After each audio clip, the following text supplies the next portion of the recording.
على النبي الكريم. قال تعالى: ثم لتسألن يومئذ عن النعيم. وعن جندب بن عبد الله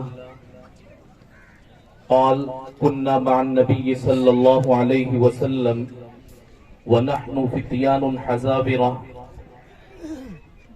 تعلمنا الإيمان قبل أن نتعلم القرآن ثم تعلمنا القرآن فازددنا به إيمانا. صدق الله العلي العظيم وصدق رسوله النبي الكريم. ایک مرتبہ درود شریف پڑھ لیں. اللہم صلی علی سیدنا و مولانا محمد وعلی آل سیدنا و مولانا محمد وبارک وسلم. جو حضرات باہر ہیں وہ اندر آ جائیں پنڈال میں، بس تھوڑی دیر میں انشاءاللہ دعا ہونے والی ہے. الحمدللہ ہم اور آپ اس علاقے کی علمی اور روحانی درسگاہ مدرسہ المعہد العالی الاسلامی کے سالانہ پروگرام میں شریک ہیں. شروع سے لے کر آخر تک پورا پروگرام سننے کا اور دیکھنے کا موقع میسر آیا. یہ کہنے کی بات نہیں ہے، یہ حقیقت ہے. جتنی توجہ سے میں نے دیکھا اس سے زیادہ توجہ اور دھیان سے آپ نے دیکھا اور سنا ہوگا. بہت کامیاب پروگرام بچوں نے پیش کیا، اور اس ادارے کی تو بڑی خصوصیات ہیں. سب سے بڑی خصوصیت اس ادارے کی میں یہ سمجھتا ہوں کہ اس ادارے کو مخدوم گرامی پیر طریقت حضرت مولانا قاری محمد امین صاحب دامت برکاتہم کی توجہ اور سرپرستی حاصل ہے. ان کی روحانی اور عرفانی توجہ سے جس تیزی کے ساتھ یہ ادارہ ترقی کر رہا ہے، ہم اس کا بخوبی مشاہدہ کر رہے ہیں، اسے دیکھ رہے ہیں. اور پھر اللہ تبارک و تعالیٰ نے اس ادارے کو جو ذمہ دار اور اساتذہ عطا فرمائے ہیں، بہت فکر مند، بچوں کے مستقبل کو اور آنے والے کل کو لے کر کے بہت سنجیدہ، جس کا بھی اور میں نے اور آپ نے، ہم سب نے مشاہدہ بھی کیا ہے. اللہ تبارک و تعالیٰ ان سب کی کاوشوں کو، کوششوں کو قبول فرمائے، اور جو نیک تمنائیں ادارے کی ذمہ داران کی، بستی کے ذمہ داران کی ان بچوں سے اور ادارے سے وابستہ ہیں، اللہ تبارک و تعالیٰ ان کی وہ تمنائیں پوری فرمائے. ہم اور آپ اللہ کے فضل سے صاحب ایمان ہیں. اللہ نے ہمیں اور آپ کو ایمان کی دولت سے سرفراز فرمایا، ہمیں مسلمان بنایا. قرآن پاک کا آخری سبق ابھی ان بچوں نے ان مائناز ہستیوں کے سامنے پیش کیا. کتنی بہترین کارگزاری ہے ادارے کی. 14 بچوں اور بچیوں کا قرآن پاک مکمل ہو رہا ہے، ناظرہ قرآن مکمل ہوا، اور حفظ قرآن پاک کی ان بچوں کو سعادت حاصل ہوئی. ایمان کا اور قرآن کا دامن چولی کا ساتھ ہے. ایمان کو قرآن سے الگ نہیں کیا جا سکتا، قرآن کو ایمان سے الگ نہیں کیا جا سکتا. جو آیت کریمہ میں نے آپ کے سامنے پڑھی ہے، اس آیت کریمہ کا مطلب ہے اللہ فرما رہے ہیں کہ تم سب سے نعمتوں کے بارے میں سوال کیا جائے گا، اور ضرور سوال کیا جائے گا. اللہ نے ہم اور آپ کو بے شمار نعمتوں سے نوازا ہے. ہم دائیں بائیں کی نعمتوں کو چھوڑ کر اپنے جسم کی نعمتوں کو دیکھیں. سر سے لے کر پیر تک کتنی نعمتیں اللہ تبارک و تعالیٰ نے عطا فرمائی ہیں. اگر کسی ایک نعمت کو اللہ تبارک و تعالیٰ چھین لے تو پھر اس نعمت کا اندازہ ہوگا. مثلا یہی ہے، چند گھنٹوں کے لیے یا ایک آدھ دن کے لیے